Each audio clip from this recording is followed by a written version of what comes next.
It's recording.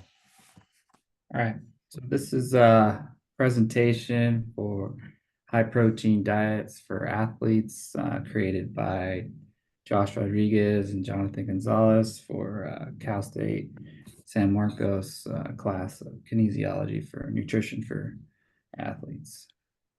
So uh, the little background on protein is why should you as an athlete be thinking about this? Protein is an important nutrition or nutrient in our diets, not just important for our muscles, but the structure of body tissues and enzymes. And it also provides a small amount of energy. This might improve your athletic performance, so increases in strength or muscle endurance. All right. So, what is protein? So, proteins are just essentially made up of amino acids, and there's 20 different amino acids, and 9 are essential, and 11 are non-essential. Just essential meaning that they cannot be made by the body, and 11 is they can be made. So these 9 essential nutrients you kind of want to synthesize throughout your nutrition diet. So and just kind of get those throughout your normal meats and eggs. And they're also made up of branch chain amino acids. There are 20% most common amino acids found in the muscle. So these leucine, valine, and isoleucines all contains to help to build that muscle and recovery. All right, so where are we going to get this protein that we need? It's naturally occurring in animals and plants. We want to get it from good sources of protein, and a good source of protein is, it's determined by what it can provide. So nitrogen is something it needs to provide, and amino acids. Um, with the emphasis on those that are essential, like Josh said, and because you want them to provide growth and maintenance and repair of tissues. All right, so we could get protein in our diet in different many ways. Some more of the more common is like through milk, egg, and meat. Meat is that tend to be that complete proteins. So as I was saying, there's different types of proteins. The meat kind of varies throughout all those and combines into one. That's why we kind of call it complete protein.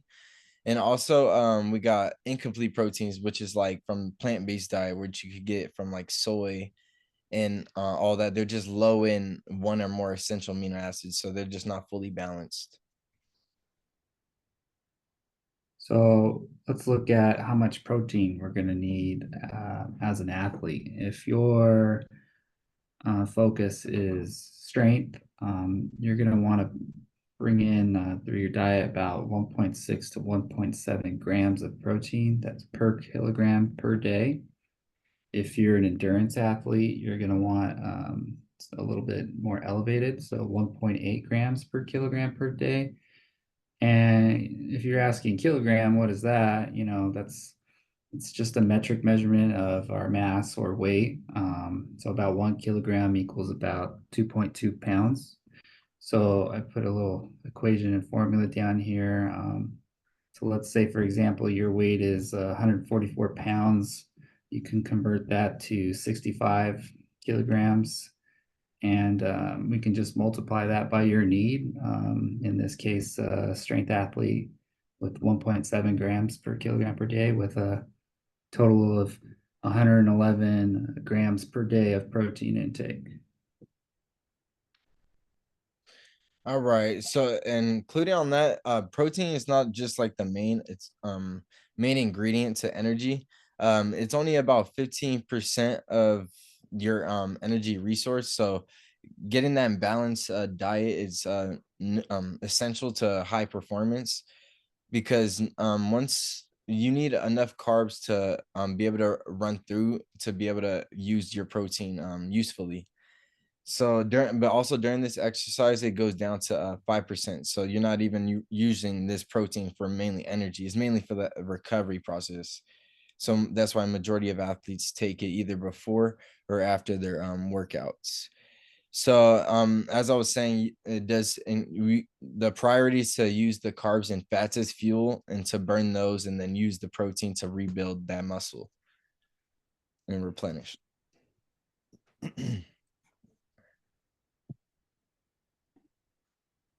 All right, so does protein equal strength gains? Resistance training alone, it's not going to get you those gains that will, come from having the protein intake.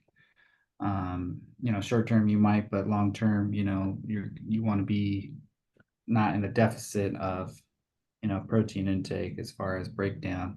So training with diet together will positively influence those strength gains.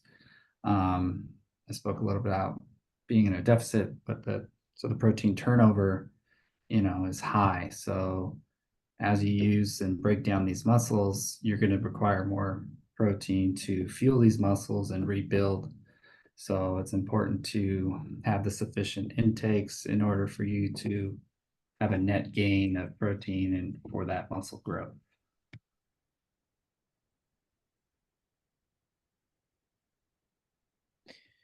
And then as Jonathan was saying that the protein turnover, if you're really deficient, it leads to high protein turnover. So it's kind of like similar if you increase your protein um diet and you have higher amounts of protein, your protein synthesis rates will increase. So just more of the protein gets used to the muscles. So it's always important to stay in balance. So whenever you're getting enough protein, you want to get enough carbs and fats because you don't want the protein turnover to exceed in your diet. So it's always important to increase intake if activity levels are high. So just depending on your intensity, you want to have like the amount of leucine. Usually they say the grams of leucine is depending on your intensity of your training. So you kind of just want to have that perfect balance to have that peak performance. So, as an athlete, you want to optimize your muscle strength gains or endurance. So these will be influenced by, how often you're training, how hard you're training, like Josh was saying. And when he also mentioned about when you're intaking your protein, so your periodization, how much protein you're getting and when are you having it and what types, like Josh mentioned with the high content of leucine in the protein, which helps maximize and optimize your goals. So you want to consume these meals, try to do it shortly after training within 60 to 90 minutes. And throughout the day, you should be spacing out your protein intake total, right? Break it up so you don't have to have it all in, large boluses, like with big meals where you're going to be too full to get the total. So you can break them up. You can have a little bit here, a little bit there. You kind of want to do a high dose before bed for recovery. All right, so some safety, just for in general when you're taking proteins for athletes. So athletes that are at risk for low protein intake are usually female runners, male wrestlers, so and vegetarian athletes, just because they are getting that vegetarian athlete just because they're getting that inadequate complete proteins. But just female runners, usually the endurance athletes don't tend to intake enough protein because they're focusing on carbs. How can we keep it safe? Excessive protein has been claimed to have negative effects. So just intaking that 1 to 3 grams of body weight is kind of our balance, and don't try to take more than that. Um, and then obviously to increase your fluid intake to prevent dehydration, because hydration in the muscles is key to also rebuild and replenish those muscles. So with increased protein intake, carbon fat intake decreases. So just basically ensuring that we get that balanced diet to ensure that we get the peak performance. So just not focusing just strictly on that protein. And there's really no legality issues associated with protein, but there's just a lot of nutritional risks when you just focus on high protein diet instead of just having a nice balanced diet throughout your training.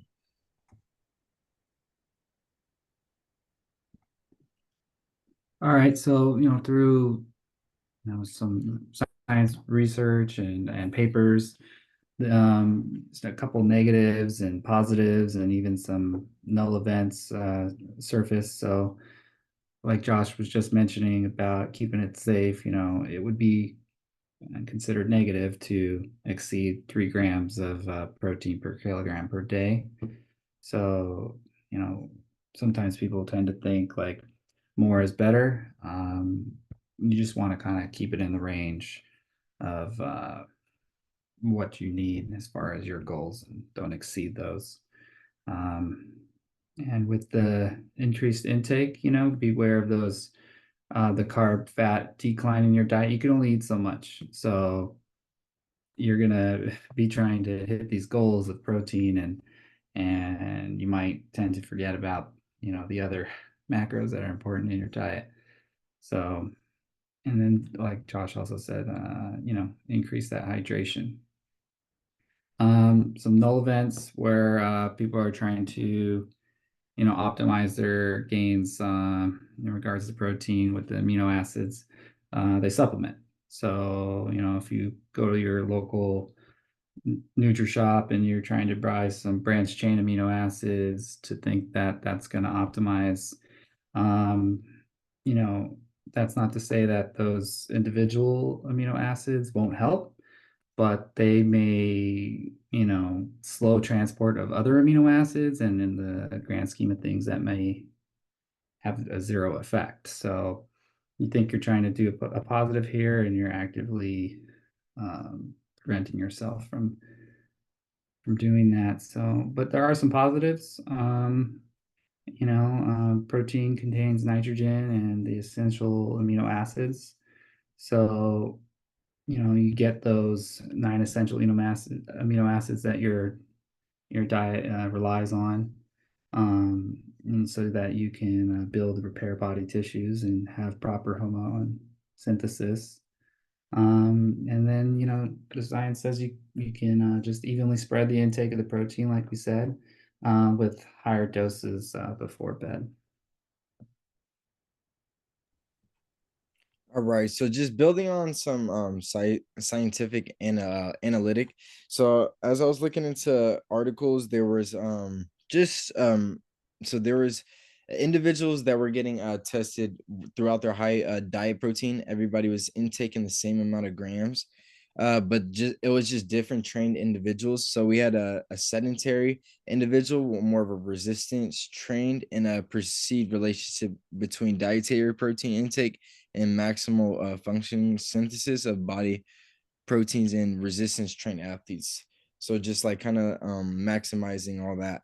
So as we see here, there sedentary individuals as they increase their protein intake, the protein synthesis only reaches a certain peak before it kind of just stalls through, and it kind of you don't see no increase or no decrease, no matter how much no matter that certain gram of intake protein intake was.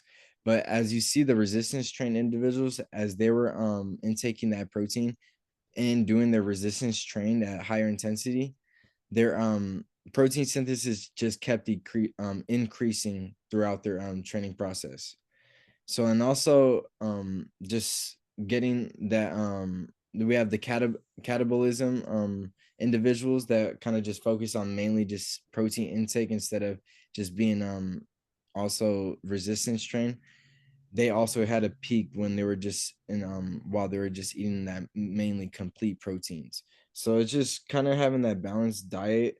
So just having it with that everything balanced, you kind of have the increase in protein synthesis, so you can also build more muscle while you're training at higher intensities, pretty much. All right, so how can we apply this, our how-to guide? First of all, we need to assess our needs. Like, are we a strength athlete? Are we an endurance athlete?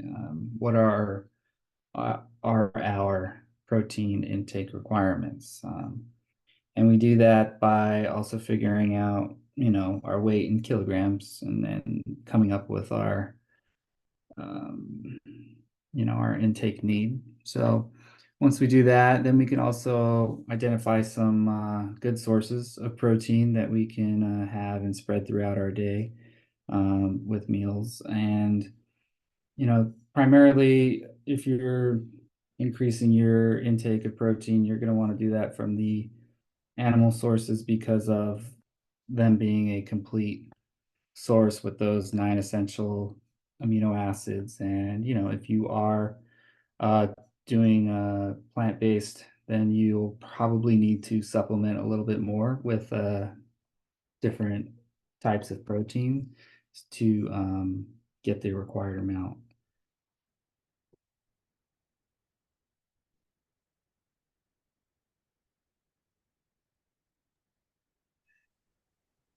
All right, so this is just some references that we kind of use to kind of just support our high protein diet in athletes, and just building on that. So just recommended for athletes is only take the supplements when they're needed. So just if you're more deficient, just make sure you're staying still in between that 1 to 3 grams. Don't always exceed. Any other additional thoughts, John? No, I think you pretty much summed it up. Perfect. Thank you for listening.